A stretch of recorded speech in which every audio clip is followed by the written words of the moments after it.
Hi, I'm Jeremy Crosby. And I'm Nick Boucher. We're the hosts for the program that's all about your city, Talking Fitchburg. Every day, we pull together the news, events, and information you need to stay on top of what's happening in the city of Fitchburg. Find Talking Fitchburg on cable TV, Roku, Amazon Fire, Apple TV, and our live stream on the web.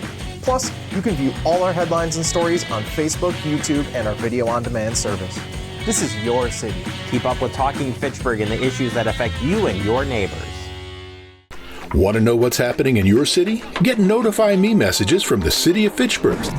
Visit fitchburgwi.gov on your computer or mobile device and select the big Notify Me button on the left. Enter your email and/or phone number, whichever is best for you to get notifications. Scroll down the list and select all the topics you're interested in to receive email or text messages about. You'll be notified every time one of your topics is updated. Sign up for Notify Me, one more way to keep up with your Fitchburg government.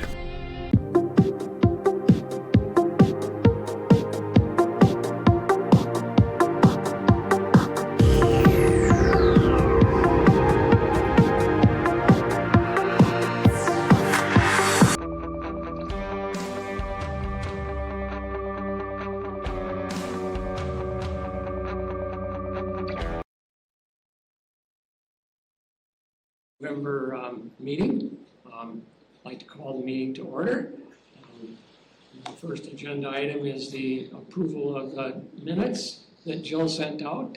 Everybody had a chance to review. Are there any additions or corrections? Well, one quick question. Did I print out the wrong ones?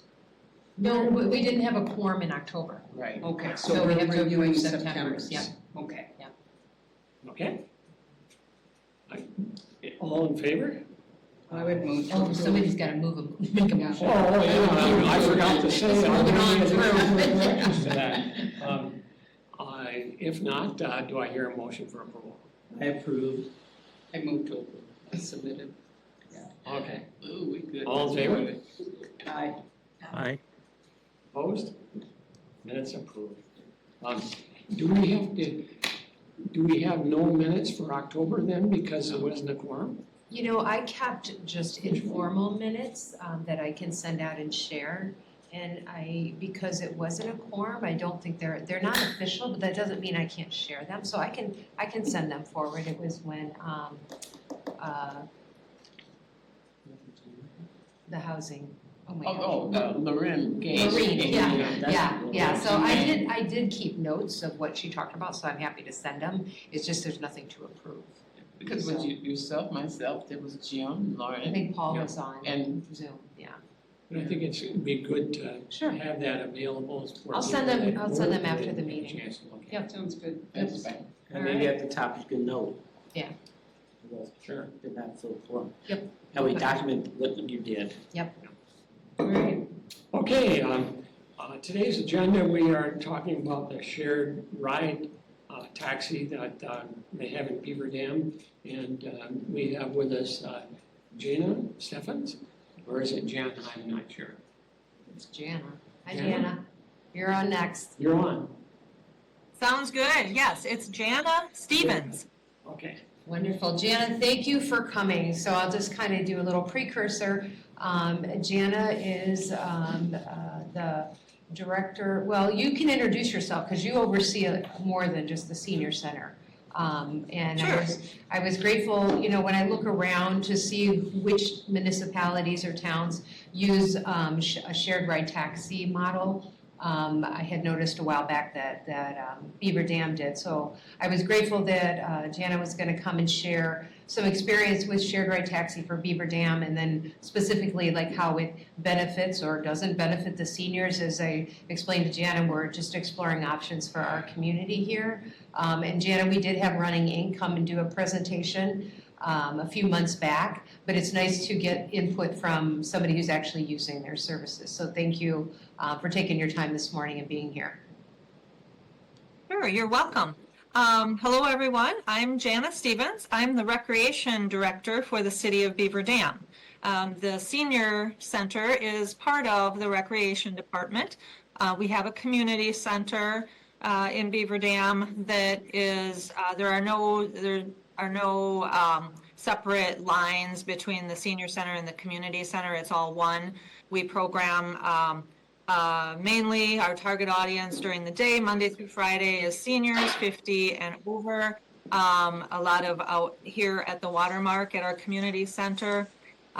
We do have a couple of groups, Bright Futures in Green Valley, disabled adults that participate in activities here.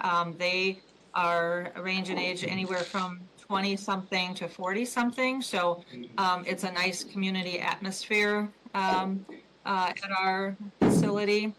And then we also host recreation programs here at the Watermark and throughout the community for all ages. I guess you can go ahead and ask questions or however you want to proceed about how we do things in Beaver Dam or how the taxi service serves us. Okay, so I think, I thank you for sharing that link to the website for Beaver Dam. I think let's start, with your familiarity of how that is used by older adults for senior programs, and then you can expand if you know other information about how the community uses it as well. Is it popular, is it not, that kind of stuff. Yeah, well, in general, throughout the community it is. And we just did a study, and so I will share that with you. I thought I had a copy of it, and I was going to share that with you yesterday, and I couldn't find it in my files. So I did reach out to our city administrator. So once he shares that with me, I will forward it on to you. And then that will give you the bigger picture of how our community responded to the survey and kind of what we're looking at here, because we're exploring some different options as well. But we have had the taxi service in place for years. I have lived in Beaver Dam since 1996.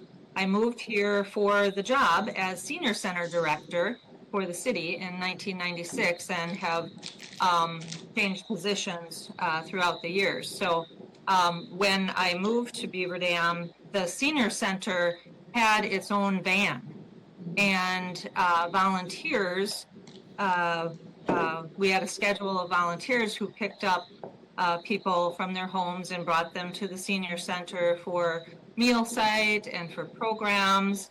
But they were really struggling with that prior to my hiring. And then shortly after my hiring, we had issues with our van, we had issues with getting volunteers. And so we got rid of our van in '96, and we provided additional subsidy for seniors coming to the senior center at that time. So what you see for pricing for the taxi fares from Running Inc. is for the general public to for rides throughout the community, but we also subsidize that through fundraising. The seniors felt very strongly years ago about making that even more affordable, the seniors at the senior center. So they earmarked some of their fundraising dollars to make it more affordable. And so right now we sell taxi punch cards for $12, and it's for 16 rides to and from the community center to the Watermark. That's 75 cents per ride. So you can see how that compares to the senior rate of $2 to go anywhere in the community. And as far as usage, we have about 8 to 10 people who use the taxi on a weekly basis to and from the Watermark for programs and services. One woman uses it almost every day. She volunteers at the meal site 3 days a week. She comes in the morning, volunteers with the meal site, and then participates in programs after that. The other 2 days of the week, she comes for programs. She never had a driver's license, and husband passed away a few years ago, and so the taxi service is really her lifeline. She has lots of friends that are willing to give her rides whenever and wherever she needs them, but the taxi really is independence for her. And it is for a few of our other members as well, that independence and not relying on other people all the time. So 8 to 10 people that use it on a weekly basis for regular programs and services like cards, bingo, special events. We also provide AARP tax aid February through April, and we offer foot clinics several days a week, and we have people that use it every couple of months or every so often for those types of services. So I think that hopefully that gives you a pretty good picture of how people are using the taxi to access our programs. Jana, do you have county provided transportation to the nutrition site? No. No? Okay. Are Are you a nutrition site, I should say? We are. Okay. And that kind of stems back to the 90s when I was first hired by the city. I think the county did provide some support. You'll have to excuse me, but I don't remember all the details.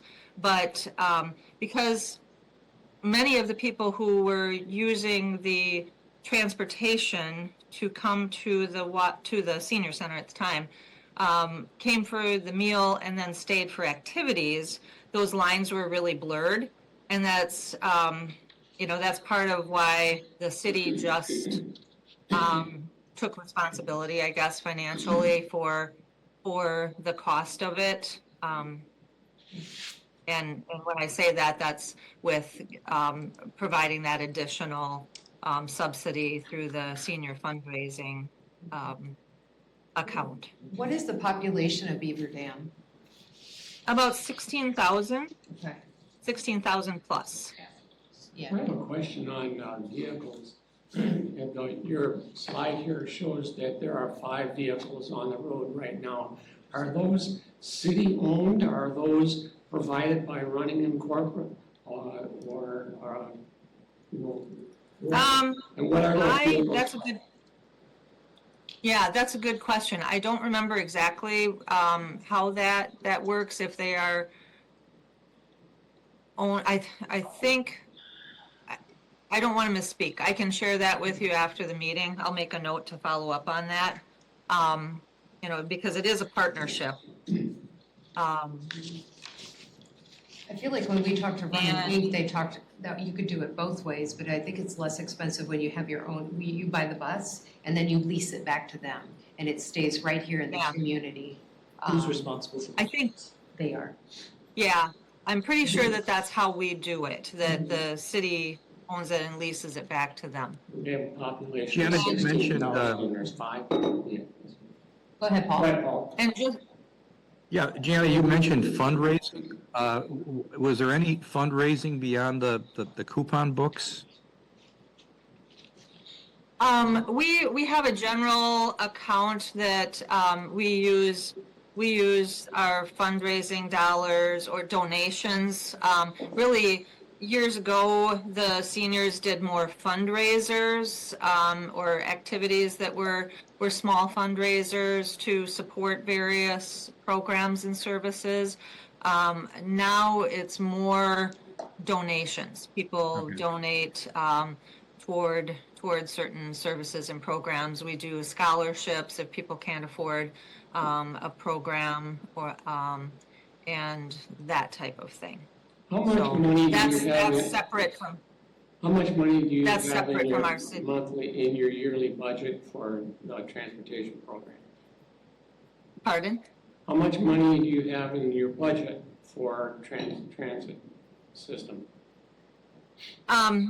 I'd like to give you a solid number, but we don't, we don't budget per se for that.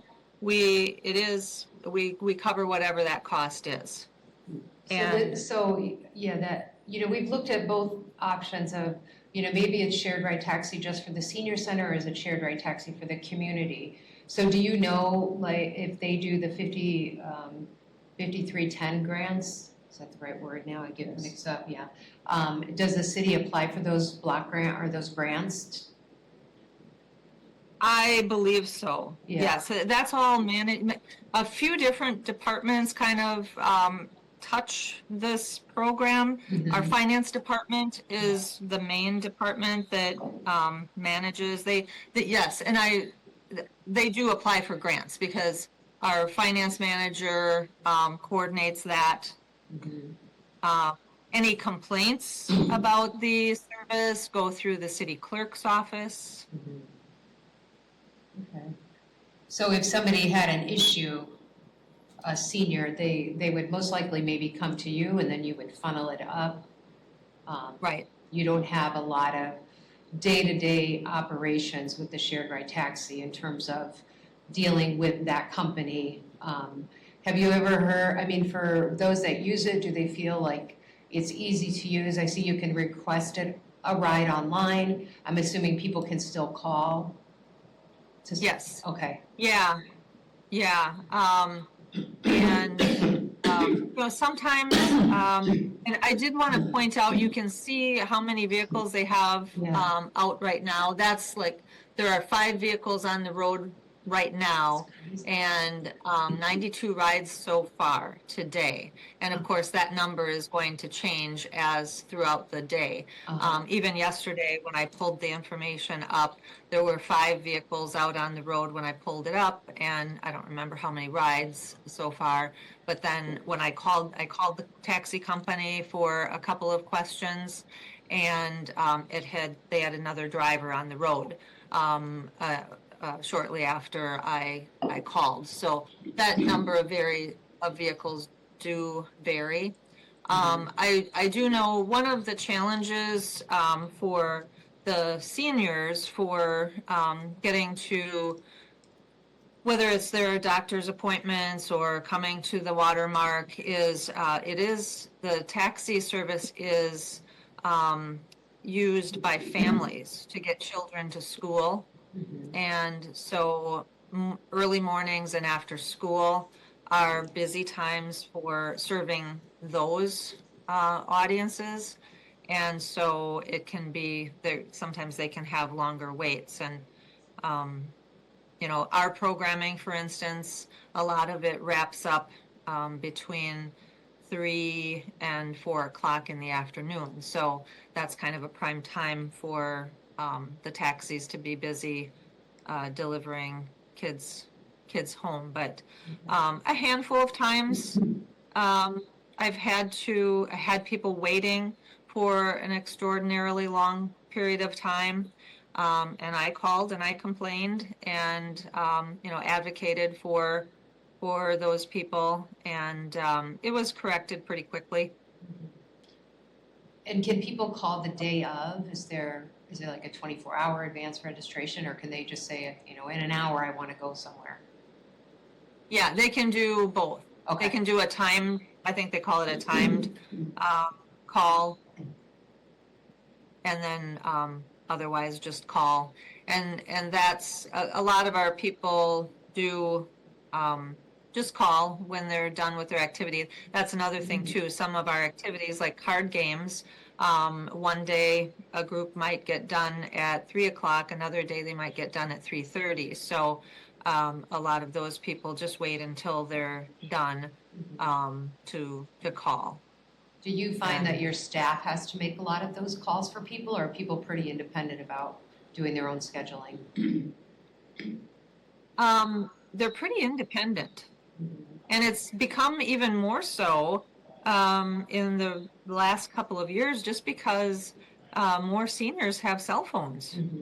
And so they just call themselves. And some of them are using the request a ride online too. Yeah. Questions, anybody? So Running Inc. is doing all of the scheduling for you, all of the staffing for drivers. And then Yes. And you're purchasing, how many vehicles do you use that you're leasing back to Running Inc.? They have 10 vehicles in Beaver Dam, but not all of them are on the road at any given time, as you see. I did ask about wheelchair accessibility, and they said that all vehicles are accessible. But however, not all drivers can handle wheelchairs. So sometimes that creates delays depending on what their staffing looks like on any given day. But yeah, they handle all of that. And they're actually located in the building right next to us. Not that that makes any difference in how quick the service is. It just happens to be that they're in the building next door to our building. Like all their buses, you mean? They have taxis and vans. Yeah, okay. You sound like you've had some real success with that. Is there one problem or issue that's been like a thorn in your side over time that you've experienced at all? It's mainly wait times, and staffing has fluctuated over the years, and especially after, through and after the pandemic, it's been more of a challenge because everyone's seeing that just with hiring. I think. So that's probably the biggest concern, and what they get the most complaints about is wait times because of only maybe sometimes a couple of people driving. Thank you. And in Beaver Dam, that is the only transportation offered to residents, is the shared ride taxi, right? Correct. Okay. Yeah. We are looking at some other alternatives, but that's right. For years, it's only, and currently it's only shared ride taxi. Okay. With that wait time issue, have you had complaints where people have missed an appointment because the taxi didn't get there? I guess I can't say specifically because I don't take those appointments, but like just thinking for the services that we provide, the ARP tax assistance and foot clinic, not that I'm aware of for our services. I am, I can confidently say there have to be I'm sure there are a handful of people that have missed appointments or have been late for appointments in the community, for instance. Do you guys have But sorry, Jan, do you guys use RSVP for medical rides? we don't have RSVP, but we have something comparable to it. The county manages that, so for medical rides, and they do, so a lot of people use the county ADRC, and that's how a little bit different. I think in Dane County, isn't ADRC part of your senior centers? No, No. Dane County at all, no. We have case management, so we work with them. They'll do short-term, and then we'll do the long-term case management, and then, sign people up for benefits, but that's it. Okay. But yes, so the medical rides, a lot of people really depend on that, especially for things going from from Beaver Dam to Madison or Beaver Dam to Fond du Lac, those types of appointments, but also local ones. They do provide rides to other locations for people but that's a low priority. So if it's a social or recreational thing, that is a lower priority than a medical need. Yeah, okay. All right. Other questions? No? So thank you. I'll probably follow up with you on a few things, but I really appreciate you talking to us today. It's really helpful.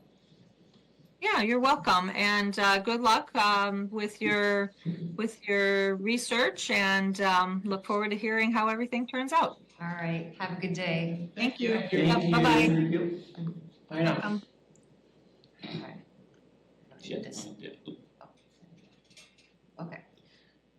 Interesting, it sounds like they will even provide transportation all the way to Jackson, or all the way Through the county, it sounds like for medical rides. So like UW. Yeah, That was yeah. not, So a little bit different in their county than our county in terms of using RSVP, but yeah, so that was helpful. It was helpful to me. Their ratio is interesting. They had 5 cabs for, what did you say? 16? 92, oh yeah. Well, they got 16,000, but again, they serve the whole community. right. So that's, you know, these are Oh, that's questions right, that they've we need got to move forward with. Older and younger, You know, in terms of, and then I have to see about the grant, like is the grant, can we just do 60 and over? I think we talked about that. And so just lots of things to explore, but what are your feelings about what you learned today? I mean, does that sound?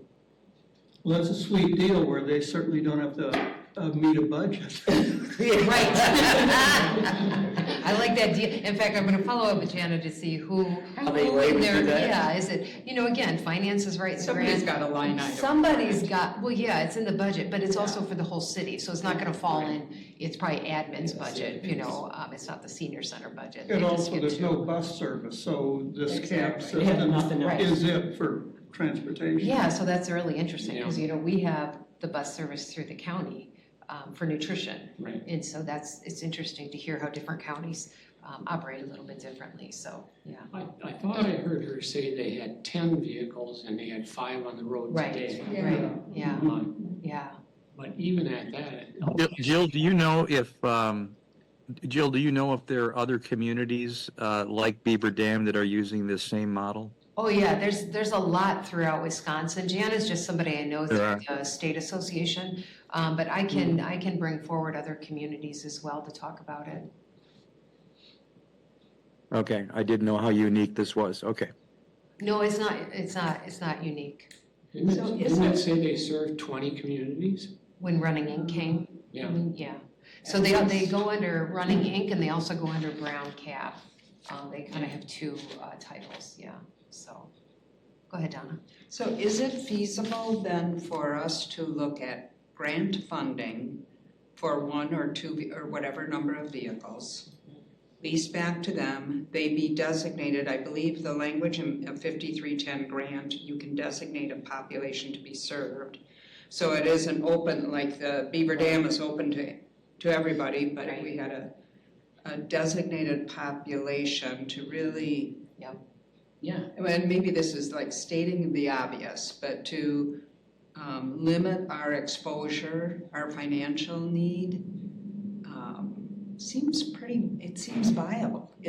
There seems to be I appreciate you bringing users in to share their experience, that if we kind of took off a small piece of this to begin with. Right. And move forward, see what the demand is, what the usage is. You know, an interesting, very small takeaway from her presentation was the notion of a prepaid or a coupon book that you share, albeit small, but you share in the cost. If we are covering somehow a piece and the user is covering a modest part of that piece. When we had that pilot program years ago, that was kind of modeled after this. The Friends, we did approach the Friends about doing coupons, you know, that people could buy through us at a discounted rate, because, you know, that adds up. If you want to come every day and you're paying $4 or $5, that adds up. So, Really quick, so it was, you know, I feel confident the Friends would be supportive of that. I think, you know, obviously they got 10 vehicles.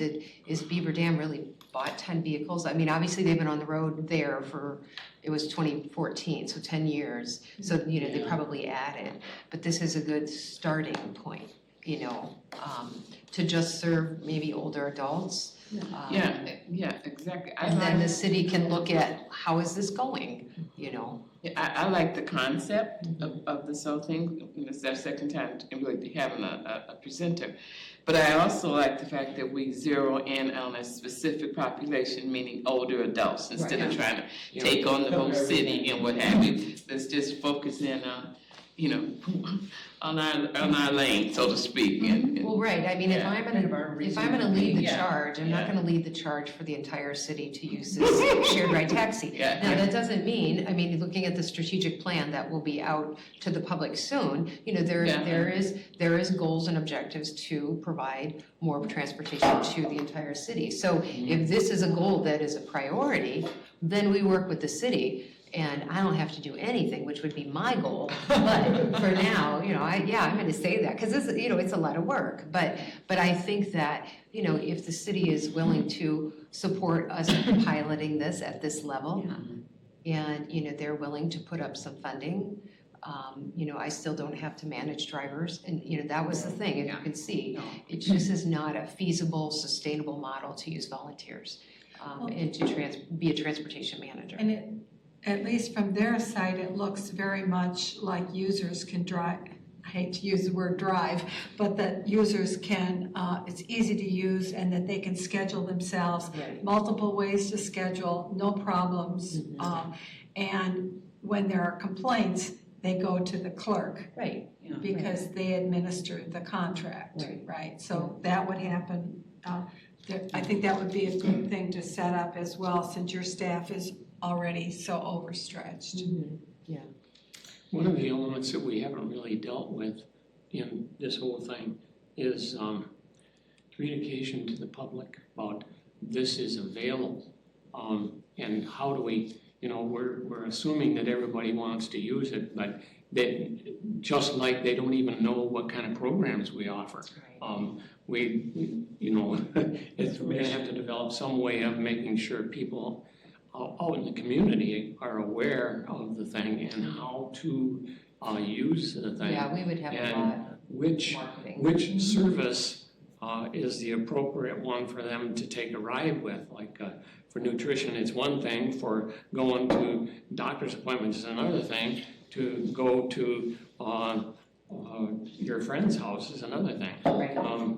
Right, because we would not give up the nutrition transportation. At one point, I looked at that because the county said, well, we can funnel that funding to you to run your own programs like they did in Sun Prairie. But if we've got 14 or 15, actually, you know, Monday, Wednesday, Friday, 16, 17 on the bus, if we're just buying one bus, well, we just defeated the purpose of having more transportation. So we keep the nutrition transportation just for nutrition. People can choose to come for lunch, and then if they want to stay, they schedule their shared ride taxi home after whatever activity it is. So it feels like a good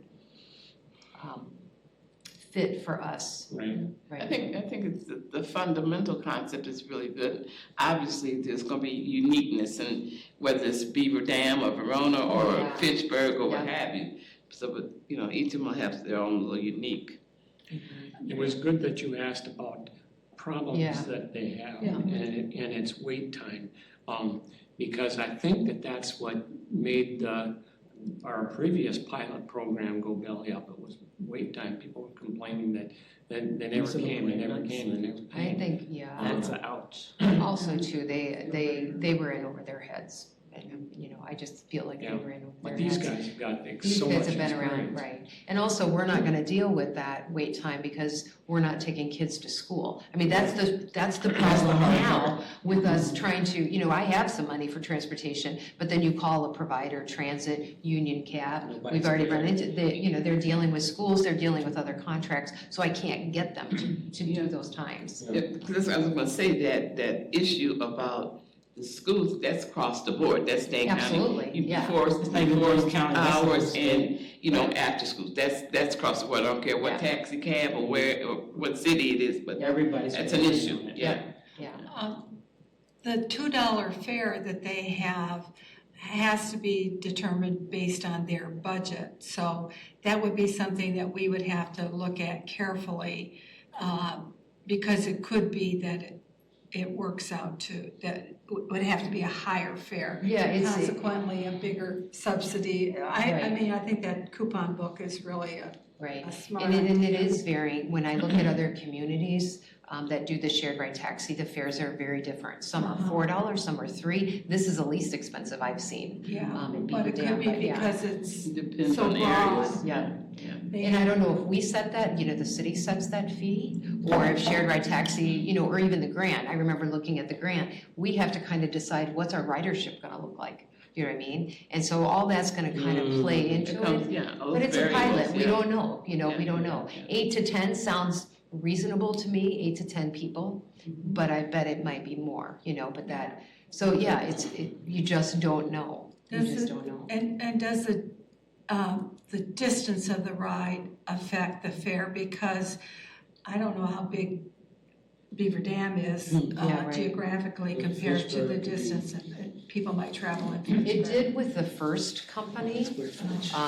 They went, I think it was like if you went beyond Irish Lane, people had to pay more money per mile, like they had a cutoff. So lots of details that we would have to work out, but.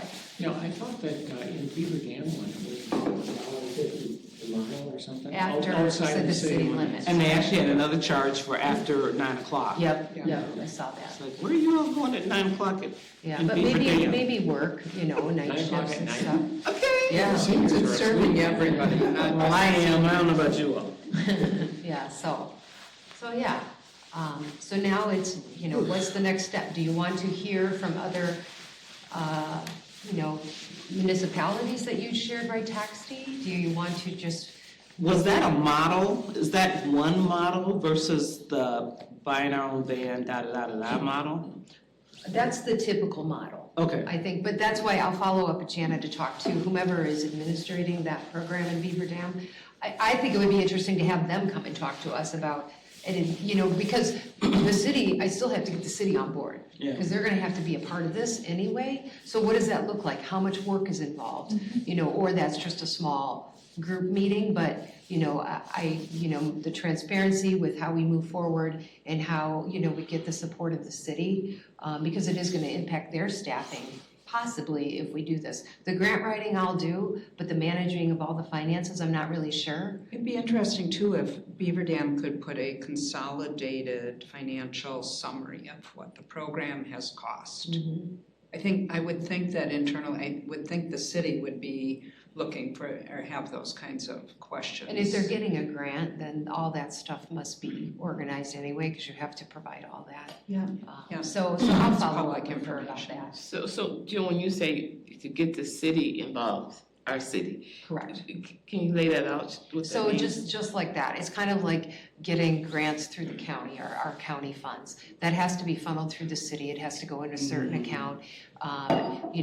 If we're gonna have to pay invoices, is that gonna be me, or are they gonna give me an account, or are they gonna take care of that money? And also too, that's basically it, we're gonna write a grant. You can't even write a grant until you go through the process to get the approval. So, I'll be discussing, before I even approach them, I'm gonna talk to them and say, we're gonna move forward with this. Because also too, I think that, the transparency of the senior center providing transportation and the rest of the city doesn't have transportation, they need to know. Because maybe they're gonna get some pushback from the city, other residents. Well, why do they get that? Well, right, and this is, to me, this is my department, this is who I'm responsible for, so we're gonna move forward with this. But the rest of the city may not understand that. But, and as I said, that the grant approval, I have to get approval at several levels before I can even apply for a grant. And our thinking, correct me if I'm wrong, our thinking is that we're gonna be independent financially of the city. We're not gonna ask the city for money. Is that correct? Well, Because we're gonna- they closed down the budget. Well, not necessarily. We've got, if we buy the bus, we've got to get 20%. And for operating, we have to find 50%. But I thought we were going to get that through the grant. The grant gives you 50 for operating, so you have to find 50% to match. And then for the bus, the grant provides 80, so we have to get 20%. So there might be a little user fee, we might be working with a Maybe friend. We get more support, business, who knows? And you are still getting, in your budget currently, you have some transportation dollars. Yeah, Julia, 6 or 7,000? 7,000. Yeah. Yeah. And is there only one grant that we can write? There was, well, there was two because they said it was rural and urban. Yeah. So, but I don't know what that looks like. But for certain, we're gonna have to come up with some matching funds. So, is the city gonna support that in a certain way? Are we gonna go out and solicit and solicit and solicit? And then we have to think about the sustainability long-term. All above.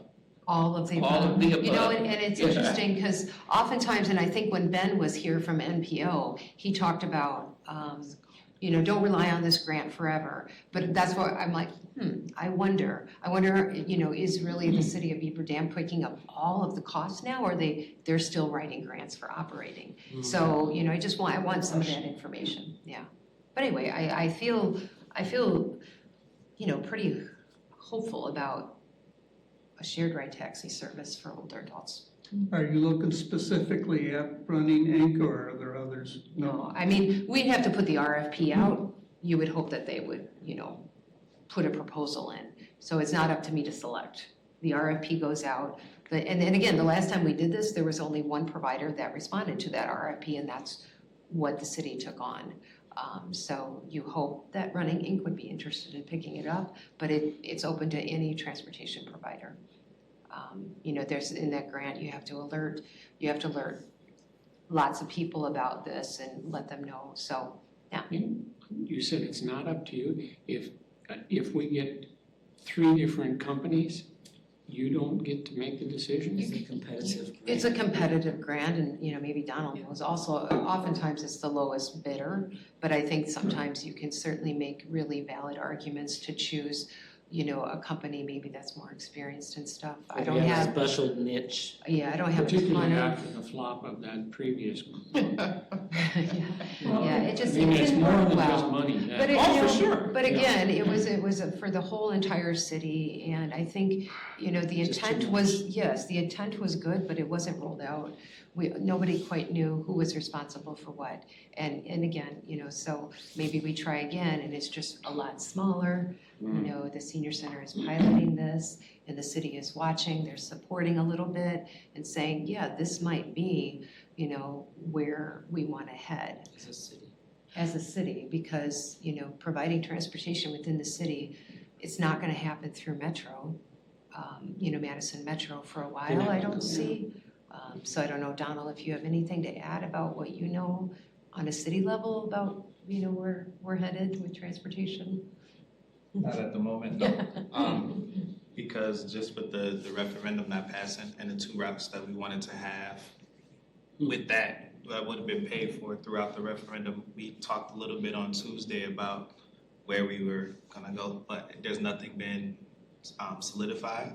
And it's on the agenda for the next committee of the whole meeting. Okay. Will we float the referendum, a similar, different, but similar referendum again at midterm? No. Like you mean in the upcoming spring In 2 election? years. Oh, in 2 years, could be. We haven't. Can I have the input into who you use and the questions you ask them, like the demographical information, which we couldn't get from those guys? I mean, I didn't think it was gonna pass, but partly, they didn't ask the right people. And then we have no idea who they didn't ask or who they did because they didn't collect that information. That makes no sense for a research group. I'm sorry. That's okay. So it's a committee of the whole about, I'm sorry, you said it'll be on the. We're gonna be talking about it, so the next committee of the whole is like transportation, Okay. housing, and one other thing I think Gabriella has on the agenda. For this month? Yep. At the end of the month? So Okay. you said that they won't be addressing this on the spring election stuff? I'm almost positive it's a no. Just because it really wouldn't make sense to go back to referendum like right away this spring, given the numbers in which, or without any analyzation of the numbers that we do have around what wards voted what and why people felt the way they did. I don't think a lot of us felt it wouldn't be a good idea yet, just to go right back in the spring and ask for the same thing. All right, so just to be clear, next steps. Do you want any more presentations from other folks? Maybe it would be good to start drafting the grants and see if there are questions or issues, and then think about talking to other entities that are using it so that If we we have could questions. flesh out some of those questions. But maybe start with at least a rough draft so we can see where we are. The grant is due when? August. And then it wouldn't happen until 2026. Yeah, they'll award it at the end of the year, so, okay. And you have to backdate it, not date it, but backtrack it to everybody who has to approve it before it can be submitted, right? Yeah. So I would do that. I don't even think the applications would come out until, I'm trying to think when Ben, the last time. Yeah. Maybe February, March, but again, I have the applications, I know what we need. Right. And so it's a lot less stressful this time around to have time to do that. That very well may be a good next step to start tackling that grant. Right, so then I'm like, oh, no nice. idea what. Yeah, I have no idea what they're asking for, right, yeah, so, okay. In an abbreviated. Jill, are you? Yeah, go ahead, Paul. Jill, are you confident that you've covered all of at least the concepts that you feel we should consider? Are there any other concepts out there that you want to explore, or do you feel like we've covered all our bases? I do feel like we've covered all of our bases. Yeah. there's not a lot of options out there. Right. I've done subcontracting before with CDBG grants years ago where we really just did our own thing. But again, we were managing all the calls, we were managing everything. And, fast forward 20 years, we just don't have the capability to do that. So, there are other options, but it puts a lot more stress on staff.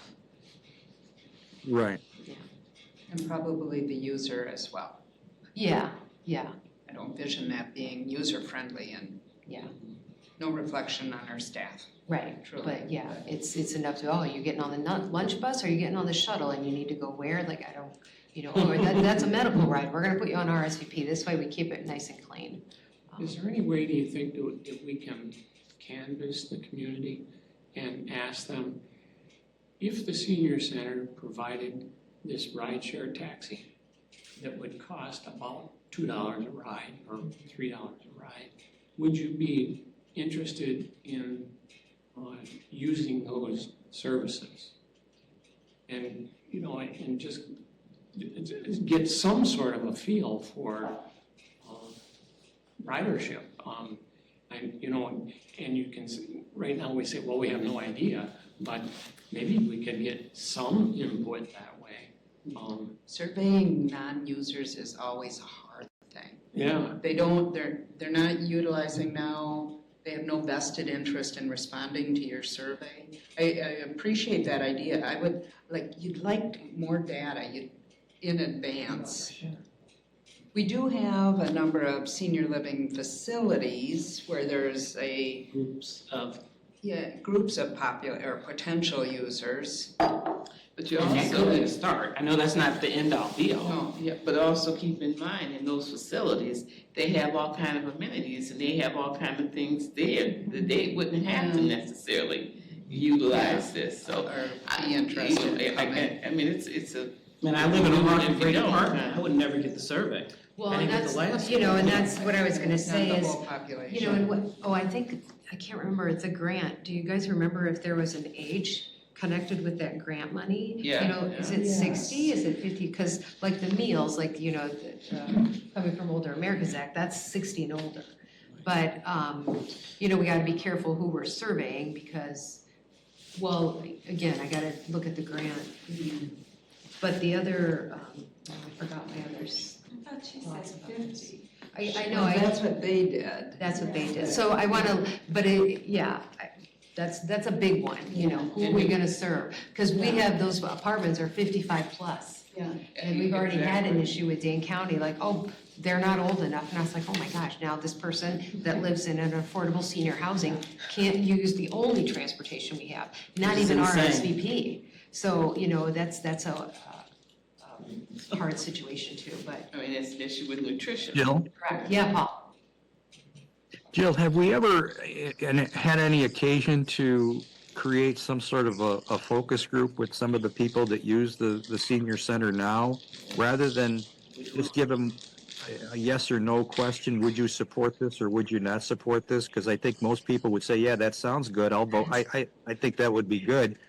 But to have more of a discussion with potential users as to what their feelings are.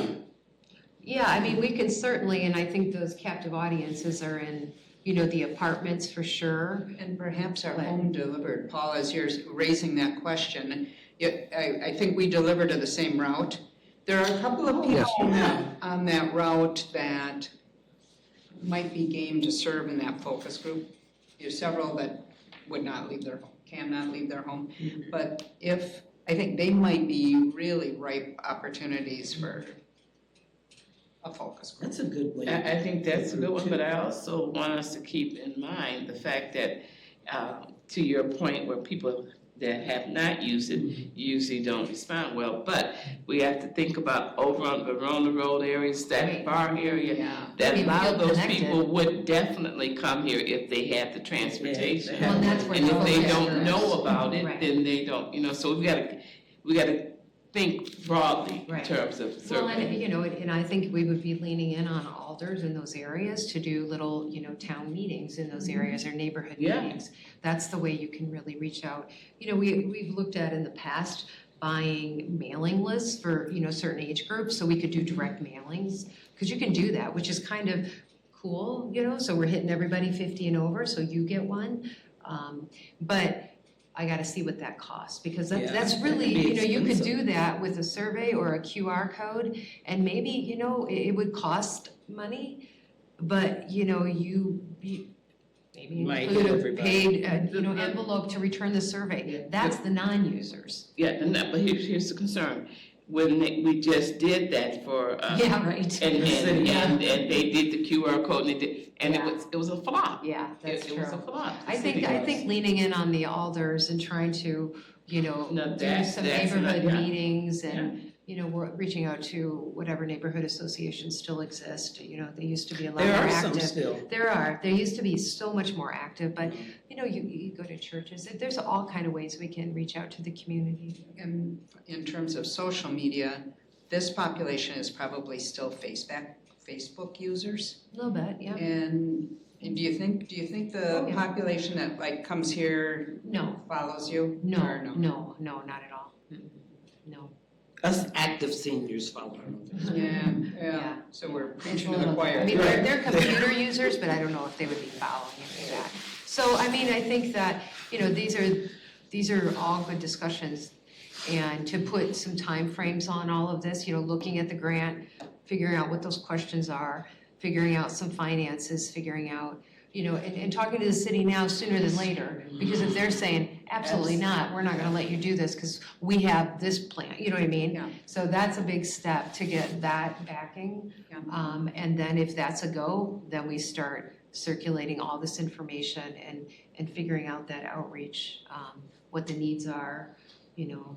Sooner than later, and then also take a look at what was the lessons learned on the last thing that didn't work. Oh, yeah, I have lots of records. Yeah. I think I'm probably the only staff that's still here that when that was implemented. So I have a lot of institutional knowledge because I was so excited to see it come through and we had people using it. So I do have a lot of information. Yeah, I know a few people that did, but yeah. So again, it was yeah, we would roll this out a little differently, I think. So, okay. All So right. our next step is? So our next step is I'm going to the city to say, this is what we want to do, and I'm going to pull the grant out and start looking at that grant. And then I will come back in December with some more information. Does that sound appropriate? And let us know if you need a wing person to go Yes. to the city with you. Okay. And also, I'm sure it's electronic. Can you forward us like the directions for the grant? Usually there's a Oh, yeah, there's section at the beginning that talks about it. I'm just curious what it requires and all that, Oh, since I'll I've never forward seen you, that. I think I forwarded you guys the links before, but yeah, it's all open to the public to Okay. look at those links for those grants, so anybody Right, can look at it. 5310, What's that? 5310. The 5310, but I'll forward it to you. Okay, thank you. So, Donald, as our alder, is there anything you want to pipe in terms of what we should or shouldn't do? This is with gonna lay going on to your the city? shoulders now. In terms of, as far as, Advocacy, maybe? I mean, I don't know, it's a hard question to answer, because, I mean, we did a lot of similar things recently that didn't pan out in our favor. But I think the canvassing, not canvassing, but relying on the alders could help, given if you want to have these like neighborhood situations and having folks like chime in. I think that was effective, but those only seem to be effective when like everybody really has like a vested interest in what they're talking about. You know what I'm saying? Like, for example, like the most attended meetings are things when like there's a new development or there's something like that that everybody in the community wants to chime in. But like, the referendum sessions where, so depending on where they were held and the time of day, I think matters too. Oh, But for sure. I'm happy to help where I can, Okay. especially in District 3 or other districts. I'm sure the alders will get involved in the process. And you feel, you are supportive of us moving forward? Yeah, absolutely. Are there any senior housing complexes in District 3?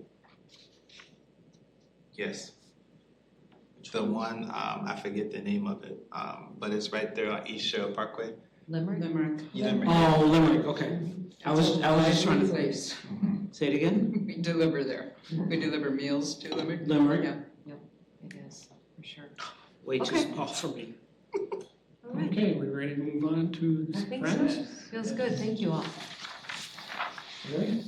Okay, it's been a fairly quiet month for the Friends. We did welcome Carol Chelou, a new member. I didn't get a chance to offer, include her in the last meeting that I attended. She was kind of a late fill-in. She will be serving a 3-year term. We had a travel show a week before last, with Colette, which is another travel firm that we're looking into, and the meeting was a resounding success. I guess that there were a whole lot of people there and showed interest. That's great. So, yeah, it's good to see that we've got, another array of opportunities for senior travel. May I ask a question? Yeah. So do you guys get a percentage of the travel, or how does that work? We get not a percentage, but a certain amount for any travel program that people arrange where they just mention the Friends of the Senior Center. So there's a set percentage or set amount you get for each one? Yes, set amount. Mm-hmm. And I just didn't know how that worked. And that's, I think, your primary revenue generator. I think so, yeah. Mm-hmm. Probably quite a bit, yeah. Beats the pancake breakfast, for sure. Yeah. A lot easier. Yeah. Okay, let's see. We've supported senior center programs to the tune of about $600 for October. Excuse me. Let's see, and we we also supported the Veterans Day program by providing meals for veterans and their spouses, downstairs at the senior center. Making a donation to the county, which is really nice. That's pretty much it. Questions for Jerry? Do you have a sense of this would be you, I guess, how many people were here? Yep, I can kick it off. It was Monday, and we probably had 100 in the audience, just because we know how many chairs we set up. And we had 60 stay for lunch. We had a photo afterwards with about I counted 26 veterans, but I know a few weren't in the photograph. They're always really nice programs and well-attended, and we've been working with like Eagle School for the last probably almost 10 years, where they are part of the program and they sort of incorporate what they do with whatever theme it is. So this year we did a PowerPoint. I didn't. The singers, Cam Eubanks from the Singers, created a PowerPoint on Vietnam, which was very moving. And then we also recognized the 80th invasion of Normandy, and there was a PowerPoint on that. So that was really nice. And the nice thing is the teachers, so it's the history teacher. So whatever the theme is, they work on that theme at school. But they did say how they really learned a lot. And then the art teacher will do drawings. This year the drawings were reflective of the poem in Flanders Field from World War II. And then they sang a song. So they had a nice element. We had one of our city employees' husbands who's in the Army Reserves in full uniform play taps. Donald was there. Yeah, thank you for coming. So anyway, it was a nice, it's a nice program, and it's pretty well attended. So it's interesting. Tuesday, on the day after, in the men's group, we have a lot of guys that were veterans. Yeah. And some of the guys had gone to the presentation, and they're very, very appreciative and very impressed with the program. Yeah, Be remembered as years. Yeah, the Eagle School people did a real good job. They both did. in the poem and the music. Yeah, I would love to pull in other schools. We've, worked with Eagle for a long time, but they don't want to give it up. They do a good job, but I really They like don't to. give it up. They don't. They don't want to share. They don't. It's such an educational, and it's It would really be nice. nice to see, the memories of what happened in the past being kept alive, with the youth, and so. So anyway, it's a group effort. FACTv does an amazing job of setting up so we can film it. So it's available on FACTv. The setup and the takedown is a lot of work, and then just we try to involve. There were several veterans that did the readings and just involve a lot of different people. So anyway, big event and well attended, and thanks for the friends. Always say we will make a contribution for the meals for the veteran and their significant other. So that's nice. So we're now in director's report.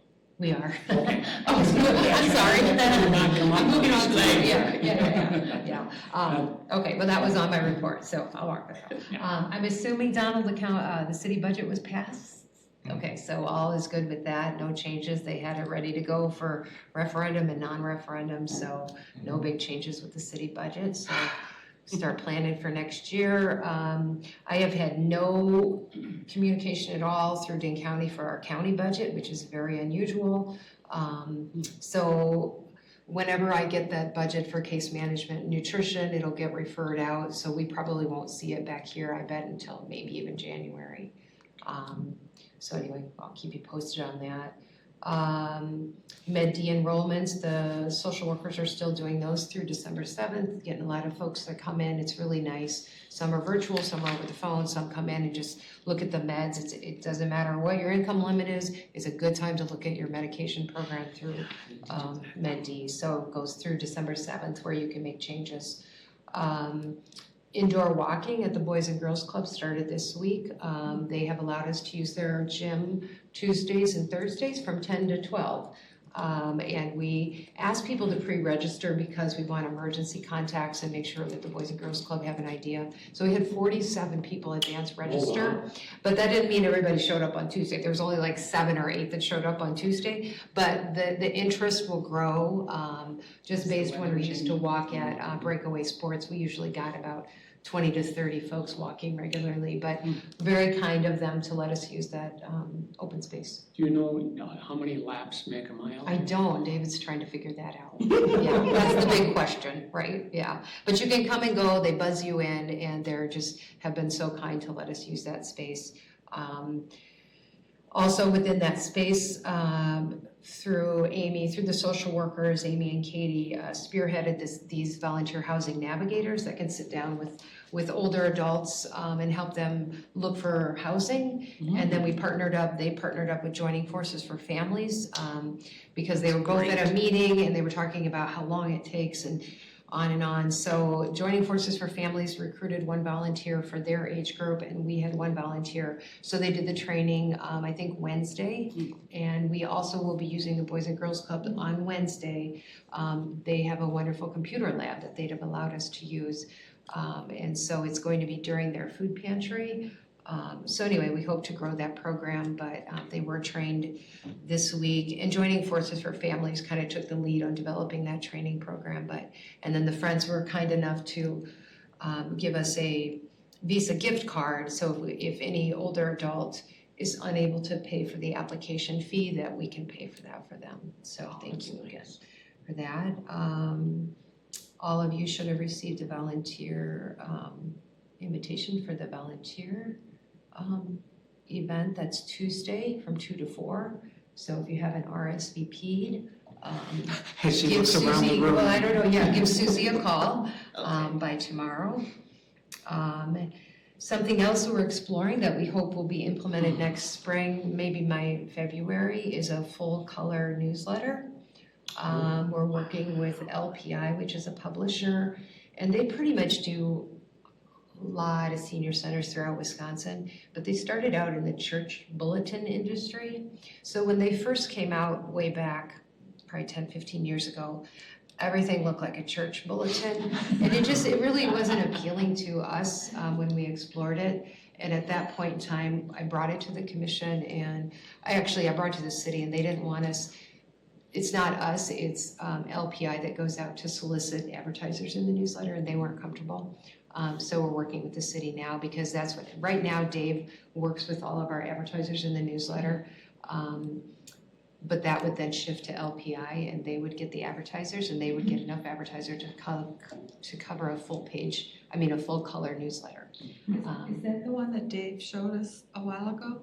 Did he show us that No, newsletter? no, this is a different one, yeah. I think it'll have a really professional look. So we still provide all the content, but they'll put it in that format, and so anyway. That'd be sweet. Yeah, we're working towards that. You'll still be able to have it online early, whatever, but we can step away from sponsors and we can get full color, which would be really nice. It'll make it pop more. It will make it pop a lot more, so. And that also alleviate Dave a lot in terms of timing. Hopefully, that's what we're thinking, because you still have to give them the content. Yeah. You know, but but you I'm have to hoping set that, it up and I all don't that. think so, Yeah, I think but, that, yeah. so they'll give us a nice professional template Yeah. that will always look the same, and then we plop our Yeah. stuff in there. So yeah, I'm hoping. Because he spends a lot of Oh, time. yeah, as soon as you hit that other one, the next one's out. So they're like, well, do you want to go to 16 pages? And we're like, no, we do not, You wanna write more? Yeah, no, but So you have, we won't have to assemble the newsletters in the possibly not. site. Yeah, now that you say that, I don't think so. I think they'll come completely collated, and then they just drop them off, which is amazing. So anyway, so I'll keep you posted on that. 20th century, huh? Church doesn't do a bulletin anymore. Well, They don't do right, it at all? we looked at, Wow. we're printing 1,000 newsletters, and they go every month. So people are still enjoying the Yeah, paper I take a copy. stack to I Yeah. thought we only had 5 seniors in my building. So I take a stack of 10 and they're always gone. Awesome. It's like, So, somebody else Still can enjoy put it in paper. there. That might be a way to notify the seniors in the community that we're thinking about this transportation thing. well, for sure, Yeah. but again, there's a lot of people that don't get, it's the non-users, that we're trying to get, but yeah, for sure it'll be in there, yeah. But then they can spread the word Mhm. to their friends. Yeah, yep. Let's see. We're working on, in the CIP for 2024, was money to replace tables and chairs on this upper level. So we've been working with the rec department to do that. I think we finally figured it out, and we'll be ordering tables and chairs to replace it. Those chairs have been here for 25 years. The tables, not quite as long, but they're pretty beat up. So anyway, and then in the 2025 CIP is funding to replace downstairs. So we'll be hopefully starting that process. Holiday giving tree, Amy started this years ago. That will go up in the lobby after Thanksgiving. And how this works is we don't really put out an income limit.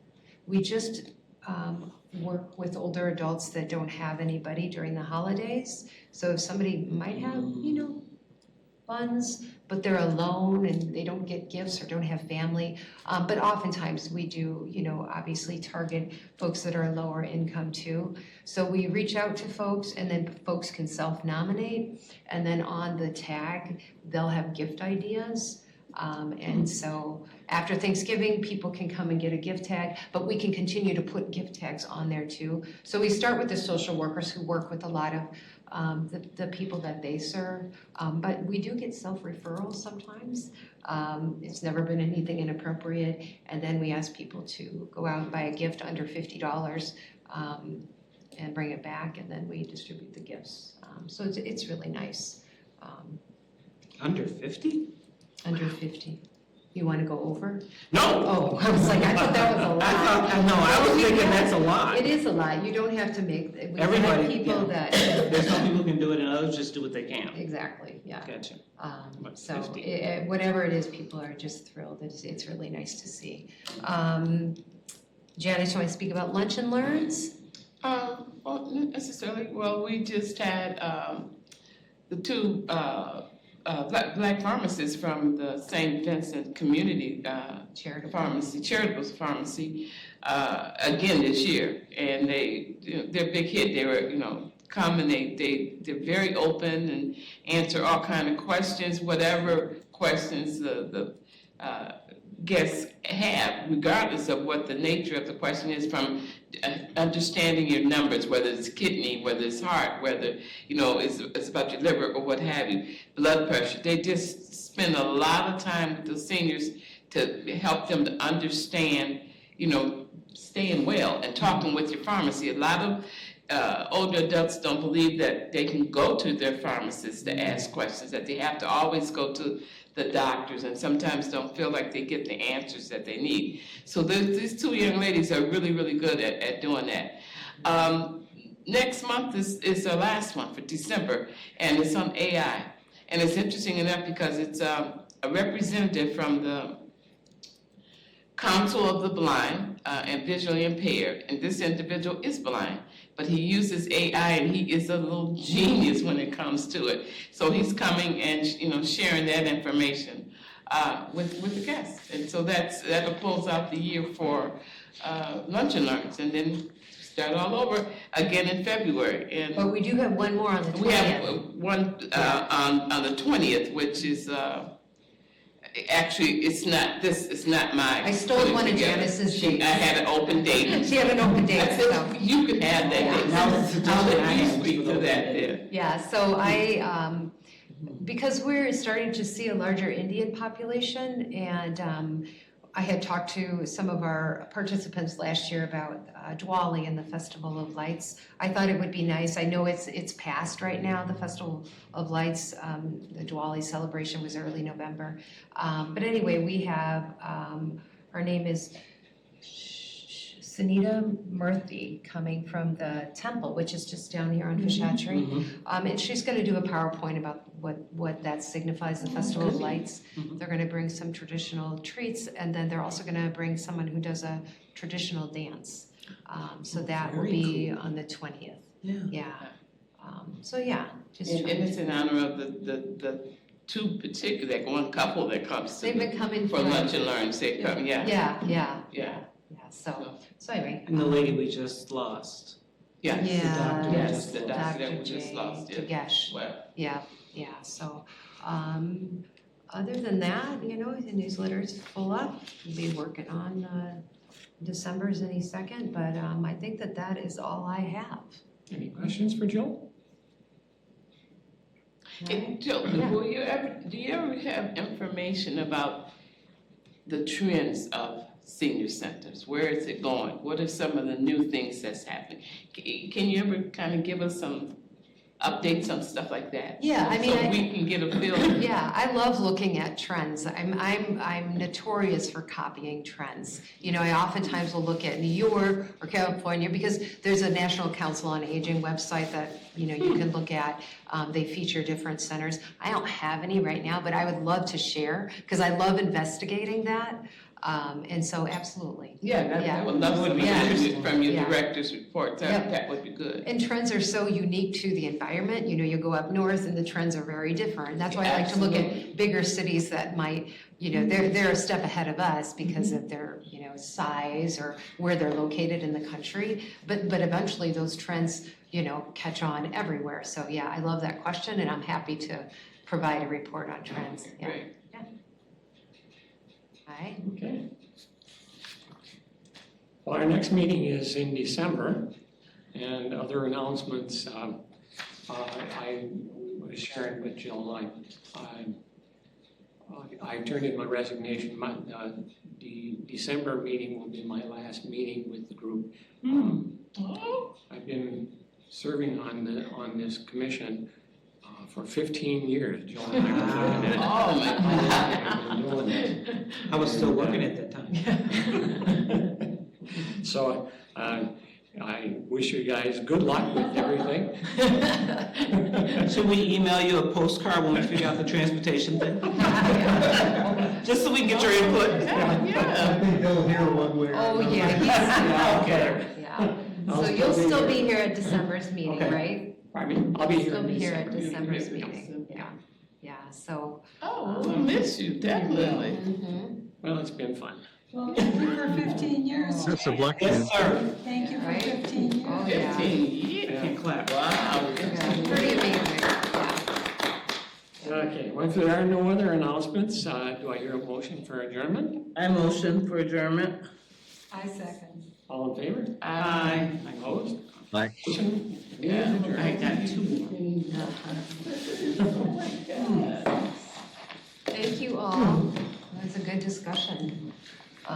Yeah, it's exciting. For the